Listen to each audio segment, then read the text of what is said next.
Assalamualaikum warahmatullahi wabarakatuh, teman-teman.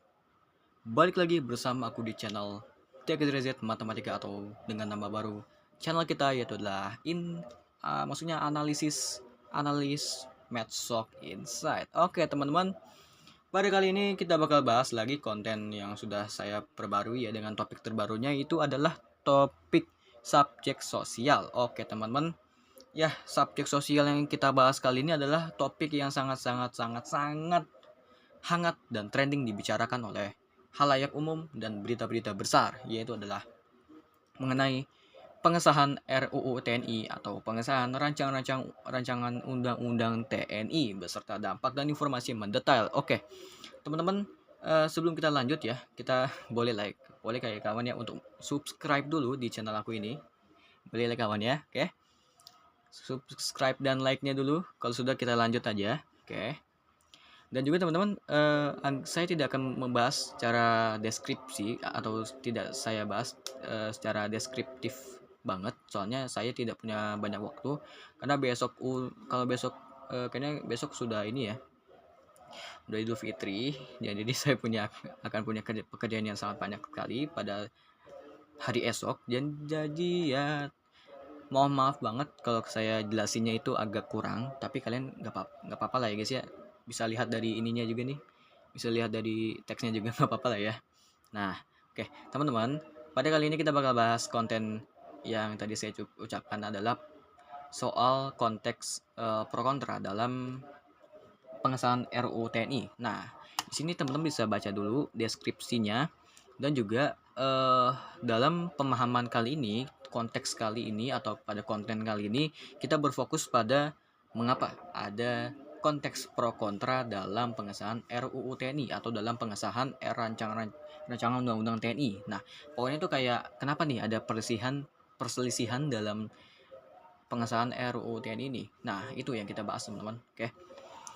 Yang pertama, saya punya beberapa topik materi pembahasan, yaitu yang pertama adalah A. Mengapa ada konteks pro kontra dalam subjek sosial RUU TNI ini dalam pengesahannya. B. Sejarah keterkaitan yang berhubungan dengan pengesahan RUU TNI tersebut. C. Alasan dan dampak utama dari konteks pro kontra antar pihak menurut pihak kontra yang dalam hipotesis kami adalah rakyat sipil. D. Alasan informasi utama dalam pihak pro dalam hipotesis kami adalah pemerintah. Oke, yang E adalah yang terakhir adalah kesimpulan pembahasannya. Oke, teman-teman bisa baca dulu dari sini ya. Ada deskripsinya yang akan kita bahas dan abstrak, juga pendahuluan, juga dengan beberapa informasi penting, yaitu adalah yang satu adalah konteksnya ya pengesahan RUU TNI, kedua adalah lokasinya yang kita tahu kalau dalam kemarin tanggal 20 Maret 2025 sudah disahkan RUU-nya di gedung DPR, dan oposisi pengesahannya adalah yang disahkan oleh Ketua Resmi DPR yaitu Ibu Puan Maharani, dan inilah konteksnya teman-teman bisa baca ya. Oke, pertama teman-teman, sebelum kita bahas ke topik 4 topik materi yang pembahasan, kita bahas dulu apa itu RUU atau apa itu rancangan undang-undang atau undang-undang. Apa itu guys dalam tatanan negara nih. Oke, saya jelaskan secara tidak deskriptif saja, saya akan menjelaskan sedikit saja. Nah, RUU itu dibagi dengan ada dua jenis, yaitu adalah RUU yang non resmi dan yang resmi. Nah, yang kalau RUU itu rancangan undang-undang. Nah, tapi kalau yang UU itu undang-undang resmi. Nah, ini non resmi. Nah, ini kita lanjut ya.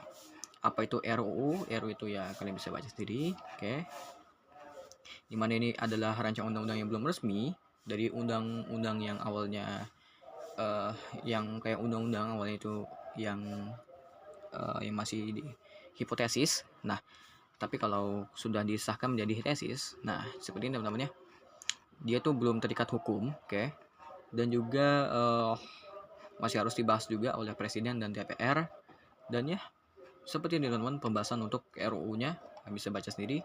Nah, untuk ciri-cirinya ada yang pertama adalah belum berlaku, dan kedua adalah dapat mengalami perubahan, tiga perlu dibahas lagi oleh DPR dan pemerintah. Oke, itu aja seperti itu.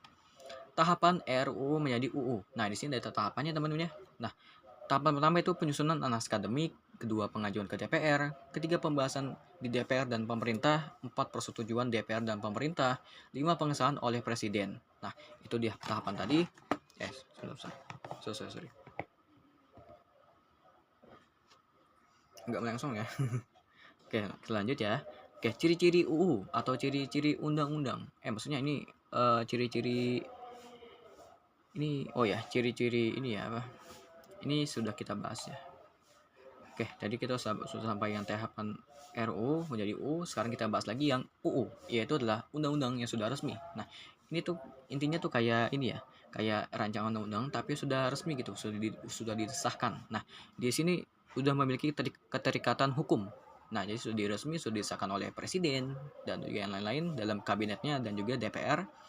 Dan ya, seperti itu namanya. Bisa sendiri baca sendiri juga teksnya.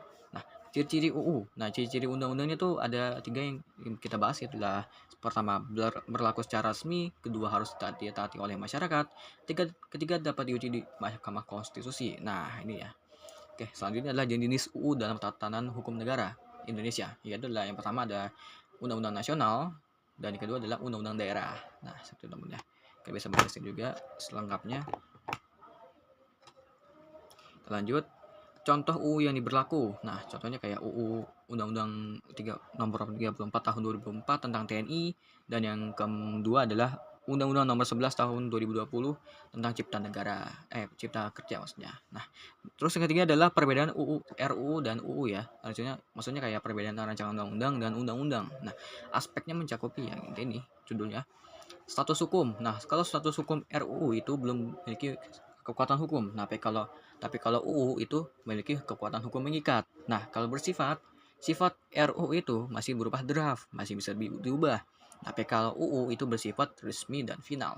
Nah, kalau proses dari RUU itu adalah masih dalam tahap pembahasan DPR dan Presiden. Tapi kalau proses dari UU adalah sudah disahkan oleh DPR dan Presiden.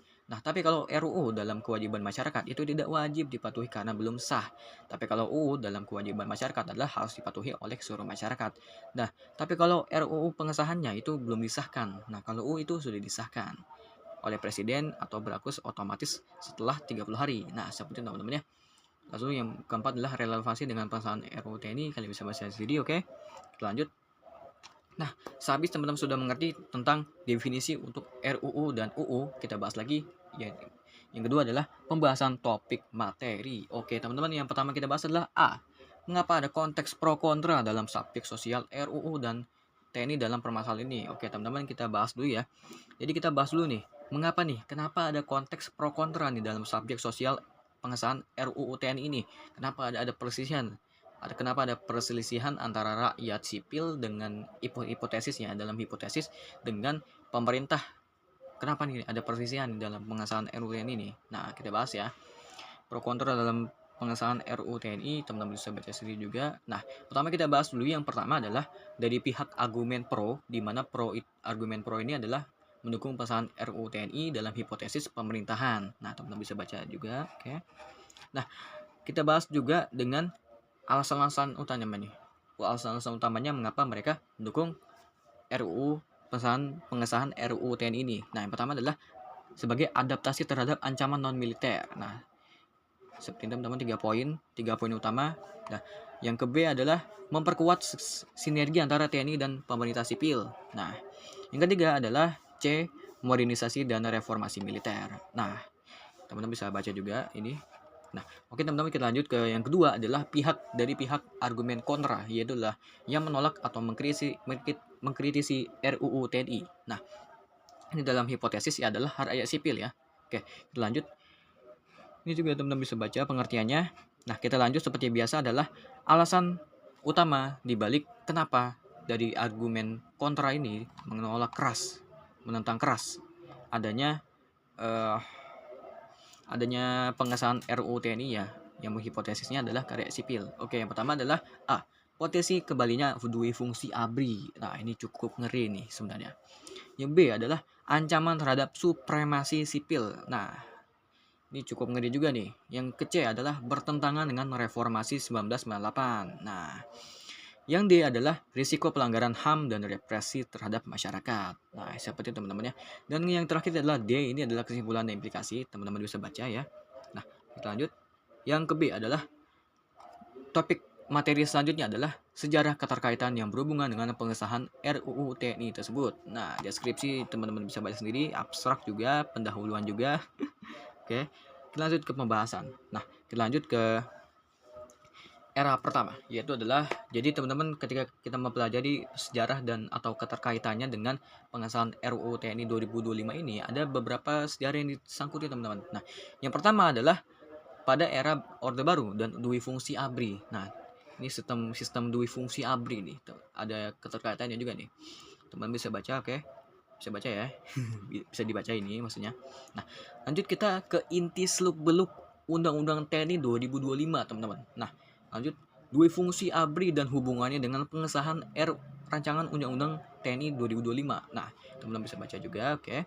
Pengertian dui fungsi ABRI. Oke, di sini teman-teman bisa baca juga. Nah, dui fungsi ABRI didasarkan pada keyakinan bahwa militer bukan sekadar alat perang. Dua, keamanan dan stabilitas nasional, dan tiga, ancaman terhadap negara tidak hanya bersifat eksternal. Oke, teman-teman, kita lanjut ya. Dan ini juga poin utama adalah di balik materi inti seluk-beluk TNI kita memiliki sekitar beberapa poin, yaitu poin pertama adalah pengertian dui fungsi ABRI yang sebenarnya menjadi inti seluk-beluk dari UU TNI 2025 ya.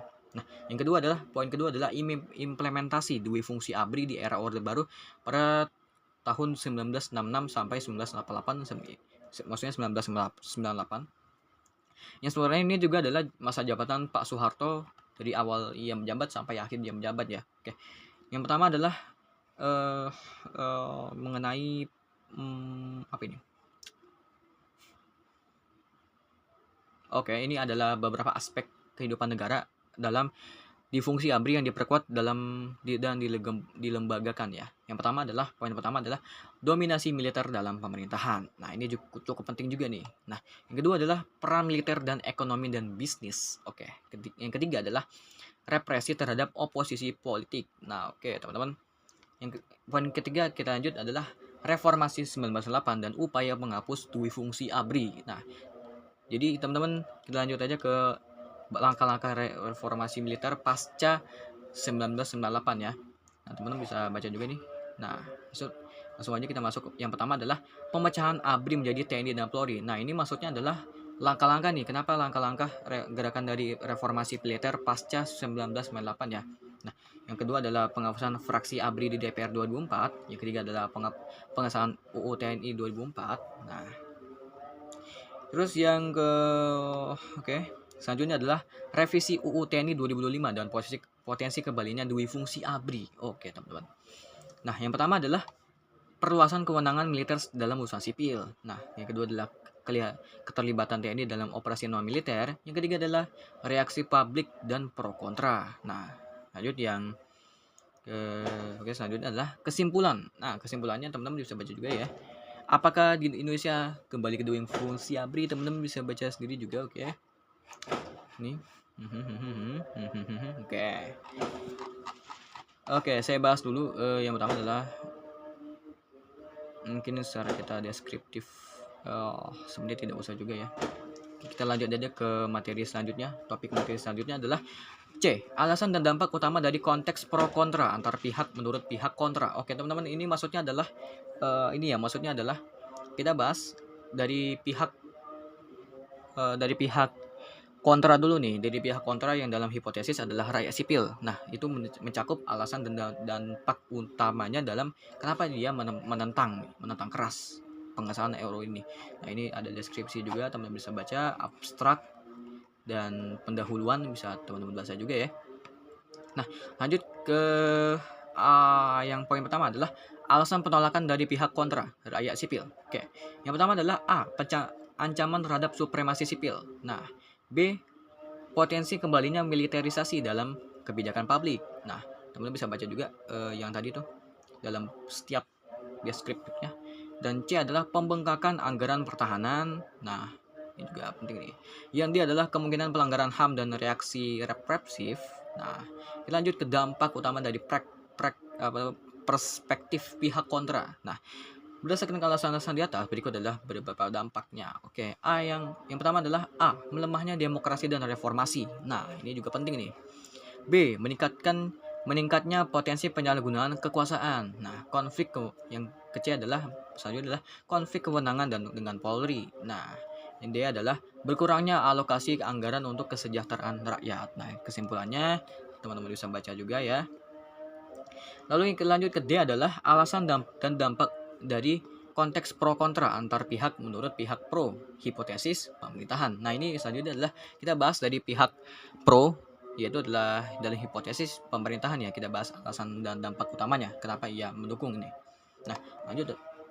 Di sini teman-teman bisa baca juga deskripsinya dan kita lanjut ke alasan dukungan dari pihak pro pemerintah. Nah, yang pertama adalah A, sebagai adaptasi terhadap ancaman keamanan baru. Nah, oke, yang kedua adalah efektivitas dalam penempatan personal militer di jabatan sipil.